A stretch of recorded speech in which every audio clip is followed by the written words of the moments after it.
নমস্কার বন্ধুরা, আজকের ক্লাসে আমরা আলোচনা করব আগামী পঞ্চায়েত পরীক্ষা 2026-এর পরবর্তী কমনযোগ্য GK practice set number 20 number নিয়ে।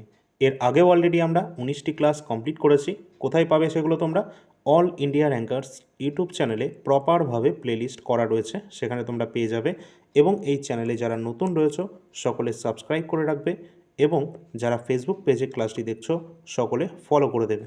লাইক শেয়ারটা তোমরা করে নিও। আজকের ক্লাস শুরু হচ্ছে প্রথম প্রশ্ন থেকে। 20 নাম্বার ক্লাস কিন্তু এটা, ঠিক আছে? চলো, প্রথম প্রশ্ন আমাদের এখানে শুরু হচ্ছে, কৃষিতে ভিটিকালচার নিম্নের কোনটির সাথে সম্পর্কিত রয়েছে? অর্থাৎ এই ভিটিকালচার আমরা জানি, আমরা কৃষির বিভিন্ন শাখা রয়েছে এখানে, যেমন ফল উৎপাদন কী নামে পরিচিত, আঙুর উৎপাদন কী নামে পরিচিত। এই ধরনের যে ভিটিকালচার রয়েছে সেটা কৃষির উৎপাদনের সাথে সম্পর্কিত। তো সঠিক হয়ে যাবে, বাণিজ্যিকভাবে আঙুর উৎপাদনকেই আমরা ভিটিকালচার বলে থাকি। সুতরাং অপশান নাম্বার বি কিন্তু সঠিক উত্তর হবে। কিন্তু এখান থেকে শুধু এটুকু জানলেই হবে না, এর সাথে সাথে আমাদের জানতে হবে এর সাথে মাছ উৎপাদনকে কী বলা হয়, বা ফল উৎপাদনকে কী বলে, ফুল উৎপাদনকে কী বলে। দেখো, এখানে আমাদের কিন্তু ফুল উৎপাদন, যেটাকে কিন্তু বলা হয়ে থাকে কি ফ্লোরিকালচার, ঠিক আছে? এবং বাণিজ্যিকভাবে যদি আমরা ফল উৎপাদন করি সেটাকে বলা হয় পোমোকালচার। এখানে যেহেতু আমাদের মৎস্য উৎপাদনটাও রয়েছে, সুতরাং মৎস্য উৎপাদনকে বলা হয়ে থাকে আমাদের পিসিকালচার। তার সাথে এখানে কিন্তু যেগুলো আমাদের সেরিকালচার নামে পরিচিত রয়েছে, যেখানে রেশম চাষ করা হয়ে থাকে। দেখো, এখানে আমি সম্পূর্ণ লিস্ট তোমাদের দিয়ে রেখেছি। যেমন পিসিকালচার, এটা হচ্ছে মৎস্য চাষ বা মাছ চাষকে বলা হচ্ছে। সেরিকালচার যেটা রয়েছে সেটা রেশম চাষের সাথে সম্পর্কিত রয়েছে। এপিকালচার যেটা রয়েছে এটা মৌমাছি প্রতিপালন বা মৌমাছি চাষ সংক্রান্ত হয়েছে এপিকালচার। এরপর হর্টিকালচার রয়েছে, হর্টিকালচার হচ্ছে উদ্যান কৃষি। ফুল উৎপাদন, বাণিজ্যিকভাবে ফুল উৎপাদনকে বলা হচ্ছে ফ্লোরিকালচার। এবং বনসৃজন এবং বনায়ন, যেটা কি বলা হচ্ছে আমাদের সিলভিকালচার। পরবর্তী রয়েছে ফল চাষ, যেটাকে আমরা দেখলাম পোমোকালচার নামে পরিচিত রয়েছে। তো গুরুত্বপূর্ণ রয়েছে, যদি আমাদের কালচার সম্পর্কিত বা বিভিন্ন চাষ সম্পর্কিত প্রশ্ন যদি জিজ্ঞাসা করা হয় তো এর মধ্যে থেকেই চলে আসবে। চলো, পরবর্তী প্রশ্ন রয়েছে, কেরালার কোন অভয়ারণ্য হাতির জন্য পরিচিত রয়েছে? কেরালার কোন অভয়ারণ্যটি হাতির জন্য পরিচিত? সেটি সঠিক উত্তর হয়ে যাবে কিন্তু আমাদের পেরিয়ার। পেরিয়ার, এটি কিন্তু কেরালার একটি অভয়ারণ্য, যেখানে হাতির জন্য এটি কিন্তু বিখ্যাত রয়েছে। এবং এর সাথে মনে রাখতে হবে, পেরিয়ার ন্যাশনাল পার্ক রয়েছে, এটা কেরালাতেই রয়েছে। পেরিয়ার নদী রয়েছে, তার তীরেই কিন্তু অবস্থান করছে, ঠিক আছে, পেরিয়ার ন্যাশনাল পার্ক। এবং এখানে যদি বলা হয় সবথেকে বিখ্যাত কোনটা রয়েছে, না হাতি এবং বাঘ সংরক্ষণের জন্য এখানকার এই যে আমাদের পেরিয়ার ন্যাশনাল পার্ক রয়েছে সেটা কিন্তু বিখ্যাত রয়েছে কেরালার। পাশাপাশি মনে রাখতে হবে কিন্তু সাইলেন্ট ভ্যালি ন্যাশনাল পার্ক, এটাও কিন্তু কেরালাতেই রয়েছে। সাইলেন্ট ভ্যালি ন্যাশনাল পার্ক অত্যন্ত গুরুত্বপূর্ণ, ঠিক আছে? চলো, পরবর্তী আমরা প্রশ্ন দেখি। পরবর্তী আমরা দেখব আরও কিছু গুরুত্বপূর্ণ ন্যাশনাল পার্ক, যেমন আমাদের রয়েছে কাজিরাঙ্গা জাতীয় উদ্যান, যেটা আসামে অবস্থান করছে এবং একশৃঙ্গ গন্ডারের জন্য বিখ্যাত রয়েছে। তাছাড়া গির বনাঞ্চল বা গির অরণ্য বা অভয়ারণ্য, যেটা গুজরাটে রয়েছে। নেক্সট রয়েছে আমাদের সুন্দরবন জাতীয় উদ্যান, যেটা সবথেকে বড় ম্যানগ্রোভের রিজার্ভের জন্য বিখ্যাত রয়েছে। এবং এখানে কিন্তু যে রিজার্ভটি রয়েছে, এখানে মনে রাখবে যে রয়্যাল বেঙ্গল টাইগারের জন্য বিখ্যাত রয়েছে, এটা বিশ্ববিখ্যাত রয়েছে, তার সাথে ম্যানগ্রোভ অরণ্য, দুটোর জন্যই ইম্পর্ট্যান্ট এটা। এছাড়া এই যে গির যে জাতীয় উদ্যানটা আমরা দেখলাম, বা ন্যাশনাল পার্ক বা তোমরা বলতে পারো অভয়ারণ্য, যেটা গুজরাটে অবস্থান করছে, এখানে কিন্তু আমরা দেখতে পাই কি না এশীয় সিংহর যে আবাসস্থল সেটা কিন্তু আমরা এখানে দেখতে পেয়েছি। পরবর্তী রয়েছে দেখো রণথম্বার হবে এটা। তো রণথম্বা জাতীয় উদ্যান, এটা কিন্তু রাজস্থানে রয়েছে। তার সাথে কানহা জাতীয় উদ্যান, এটা মধ্যপ্রদেশে রয়েছে। এবং বান্ধবগড় জাতীয় উদ্যান রয়েছে মধ্যপ্রদেশে। তো গুরুত্বপূর্ণগুলো দেখলাম, এছাড়াও আরও অন্যান্য হয়, সেগুলো তোমরা দেখে রাখবে। আমি কিন্তু ক্লাস অলরেডি দিয়ে রেখেছি এই ন্যাশনাল পার্ক সম্পর্কে। পরবর্তী যে প্রশ্ন রয়েছে, গ্র্যান্ড ট্যাঙ্ক রোড বা জিটি রোড বলা হচ্ছে, এটি কে নির্মাণ করেছেন?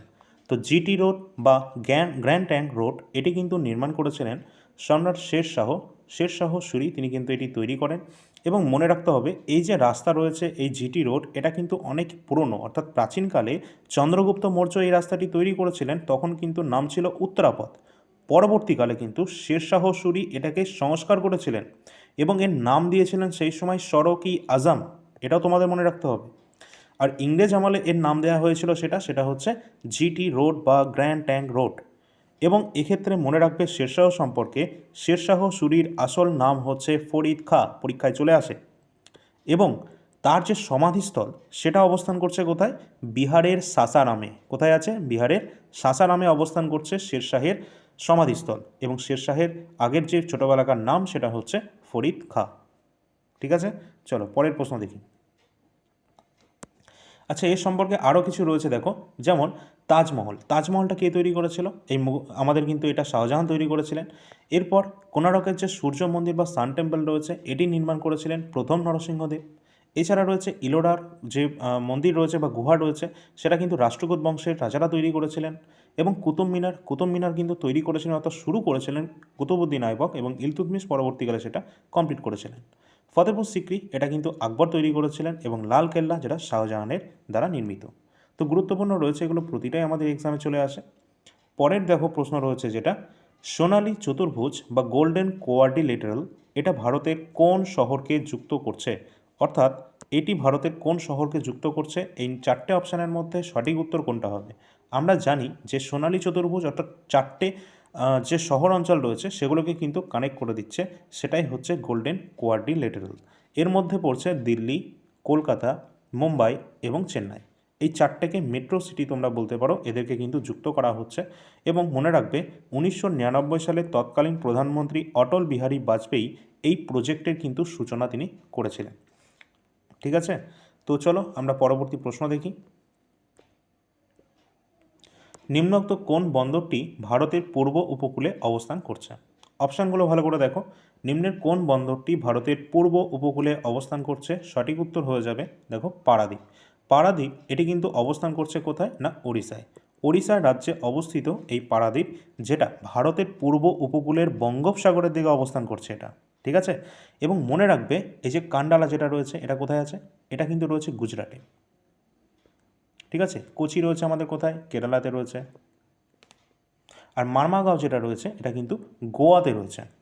ঠিক আছে, তো চারটে অপশান রয়েছে, চারটে অপশানই তোমরা দেখে রাখবে। আর এই প্রথম তিনটে অপশান এগুলো হচ্ছে পশ্চিমের উপকূল, আর পূর্ব উপকূল হচ্ছে পারাদ্বীপ যেটা উড়িষ্যায় রয়েছে। ঠিক আছে, অবশ্যই মনে রাখতে হবে এইভাবে। তার সাথে কিন্তু দেখে রাখবো আমরা যে এই যে আমাদের মূলত এই যে বন্দরটি রয়েছে পারাদ্বীপ, এটি কিন্তু জাপানের আকরিক লোহা রপ্তানি করা হয় এই বন্দরের মাধ্যমে, এটাও তোমরা একটু খেয়াল রাখবে। পরের প্রশ্ন, আর আমাদের যে কোচি রয়েছে এখানে 3 নম্বর অপশান, এটাকে কি বলা হয়? আরব সাগরের রানী বলা হয় কোচিকে। ঠিক আছে, আবার মশলার বাগান বলা হয় কেরালাকে।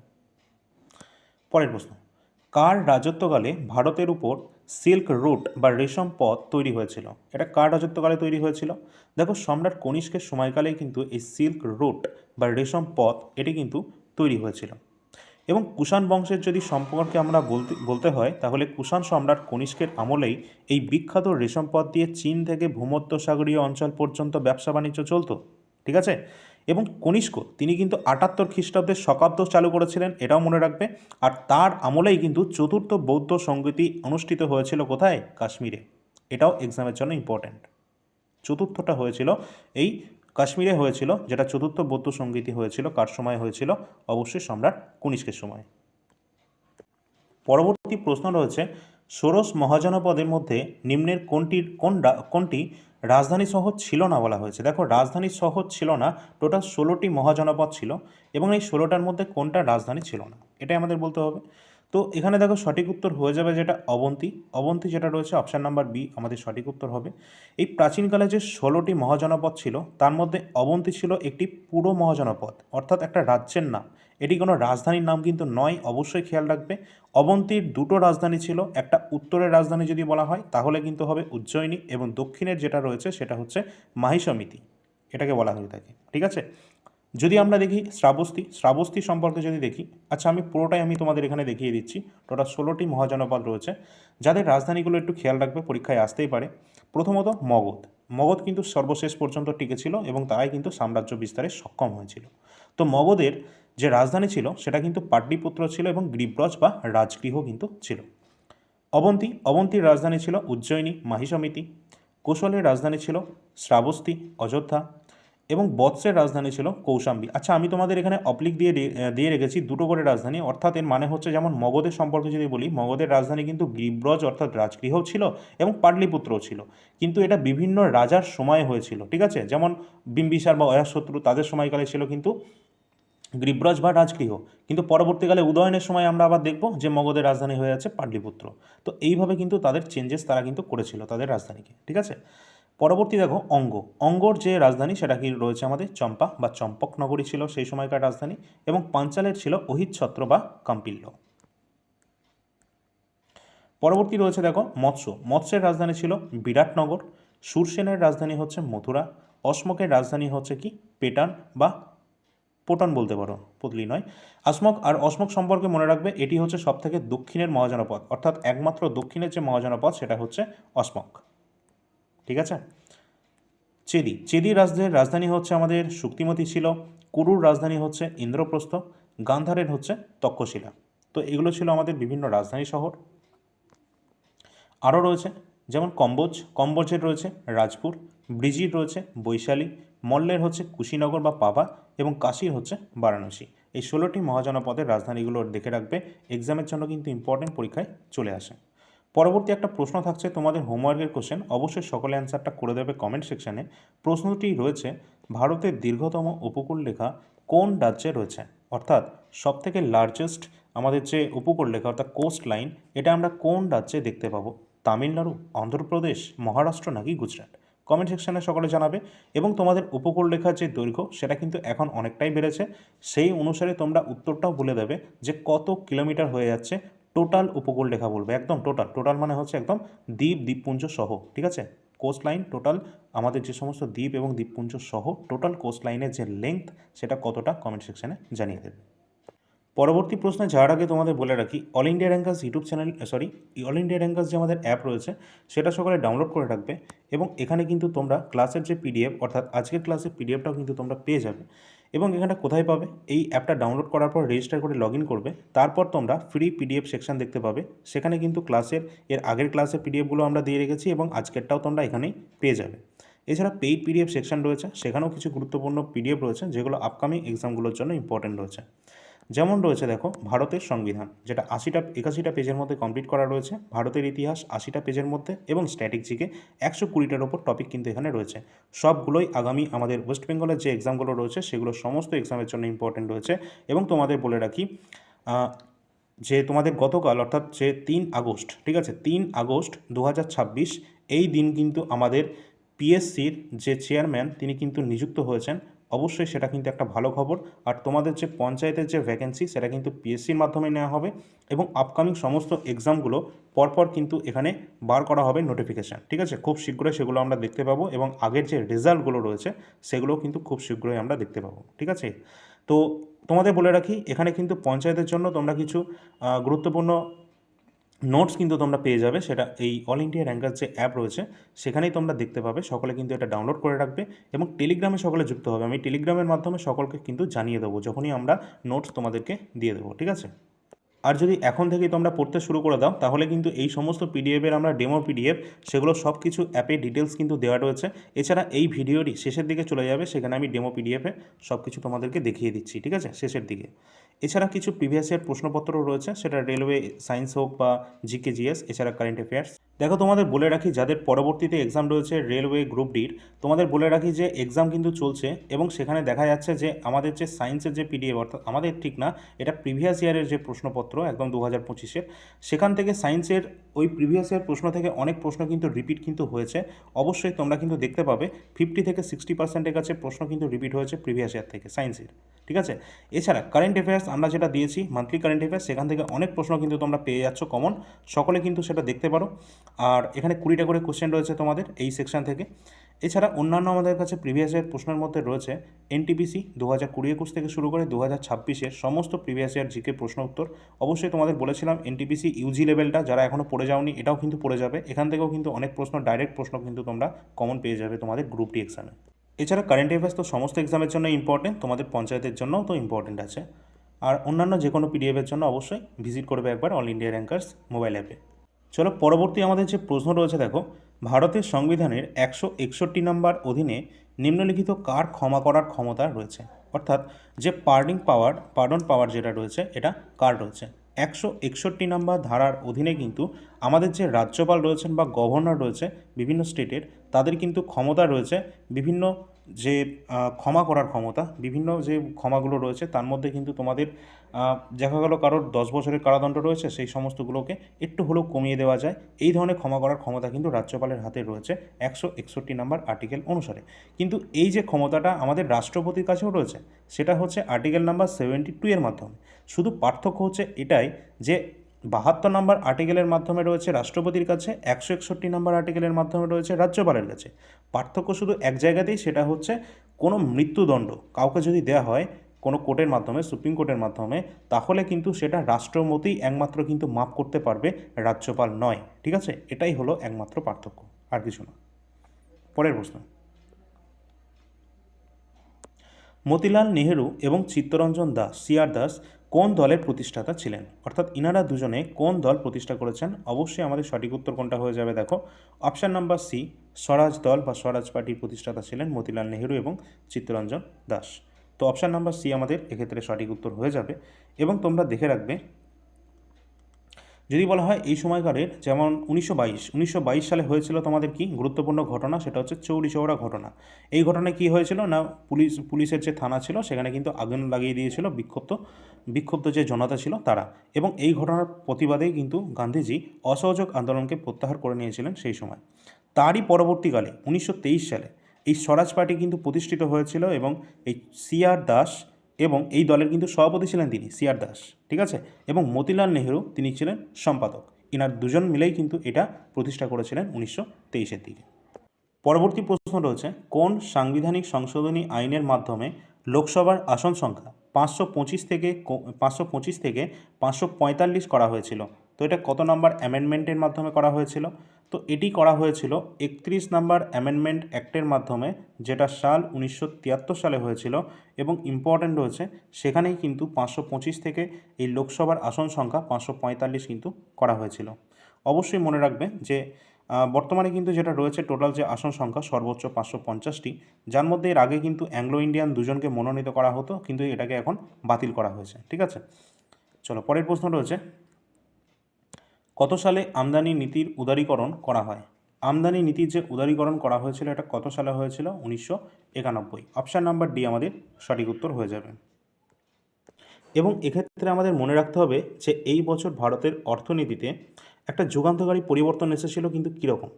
এখানে কিন্তু আমরা এলপিজির যে মডেল, এলপিজির মডেল মানে কি, এলপিজি গ্যাস কিন্তু নয়, এখানে হচ্ছে লিবারালাইজেশন, প্রাইভেটাইজেশন এবং গ্লোবালাইজেশন, এই তিনটে মডেল আমরা একত্রে যেটাকে এলপিজি বলে থাকি, এই মডেল কিন্তু চালু হয়েছিল।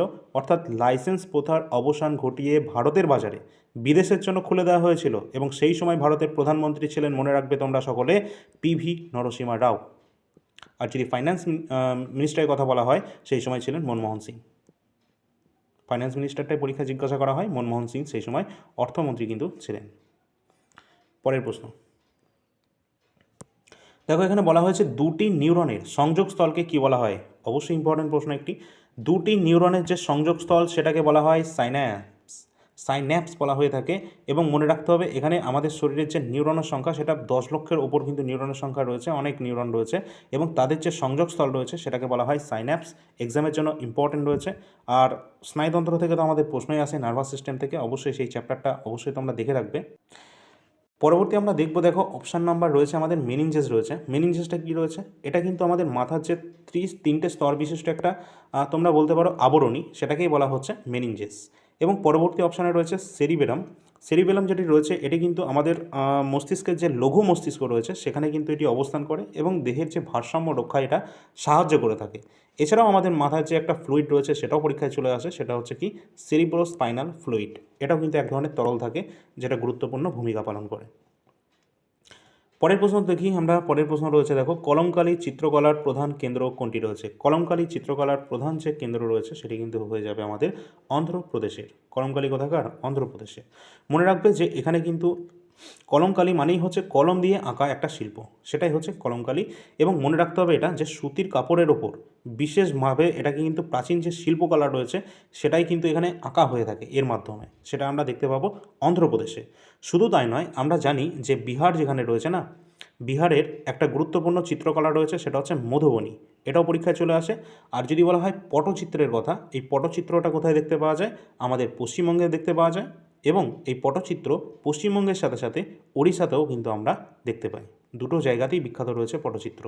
মধুবনীটাও চলে আসে বিহারে, আর অন্ধ্রপ্রদেশে হচ্ছে কলমকারি। পরের প্রশ্ন, কোন উৎস থেকে অবিরাম শক্তি পাওয়া সম্ভব?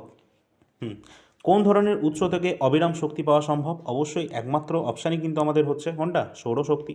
কারণ সৌরশক্তি থেকে আমরা কোনো রকম মানে বিরামভাবে বা বিরামহীনভাবে কিন্তু আমরা কিন্তু শক্তি পেতে পারি।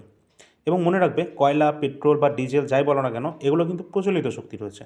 এগুলো থেকে একবার ব্যবহার করার পর সেটা কিন্তু ফুরিয়ে যাবে, সেটা থেকে আর পরবর্তীতে আমরা পাবো না। কিন্তু যে সমস্ত আমাদের ন্যাচারাল যেগুলো রয়েছে, যেমন সৌরশক্তি রয়েছে, বায়ু শক্তি রয়েছে, জোয়ার ভাটার শক্তি রয়েছে, এগুলোকে বলা হয় নবীকরণযোগ্য শক্তি। ঠিক আছে, যেগুলো থেকে আমরা শক্তি পেতেই থাকবো, এগুলো অফুরন্ত, বিরামহীন, যেটা চলতেই থাকবে। পরের প্রশ্ন, দারিংবাড়ি হিল স্টেশনটি কোন রাজ্যে অবস্থান করছে? তো দারিংবাড়ি যে হিল স্টেশন রয়েছে, এটি কিন্তু আমরা দেখতে পাবো কোথায়? ওড়িশা রাজ্যে। অপশান নাম্বার বি কিন্তু আমাদের সঠিক উত্তর হয়ে যাবে। পরবর্তী প্রশ্ন রয়েছে, সবুজ বিপ্লবের জনক হিসাবে পরিচিত রয়েছেন নরম্যান বোরলগ কোন দেশের একজন নাগরিক তিনি? আমরা জানি যে বিশ্বের সবুজ বিপ্লবের জনক হচ্ছেন নরম্যান বোরলগ, যিনি আমেরিকার বাসিন্দা রয়েছেন। অপশান নাম্বার এ আমাদের সঠিক উত্তর হয়ে যাবে। তার সাথে মনে রাখবে, উনি কিন্তু মেক্সিকোতে উচ্চ ফলনশীল গম নিয়ে কাজ করেছেন এবং সারা বিশ্বে কিন্তু সবুজ বিপ্লব তিনিই এনে দিয়েছেন। এর জন্য তিনি নোবেল শান্তি পুরস্কারও তিনি কিন্তু পেয়েছেন। ঠিক আছে, শুধু তাই নয়, যদি বলা হয় ভারতের সবুজ বিপ্লবের জন্য কাকে বলা হয়, এই ভারতে এই কাজটি করেছেন কে? এম.এস. স্বামীনাথন। এম.এস. স্বামীনাথনকে এই জন্য কিন্তু ভারত সরকার 2024 সালে মরণোত্তর ভারতরত্ন পুরস্কারে কিন্তু সম্মানিত করেছেন। ঠিক আছে, এবং এখানে কিন্তু সবথেকে জোর দেওয়া হয়েছে ধান এবং গমের ওপর। ঠিক আছে, পরের প্রশ্ন দেখি,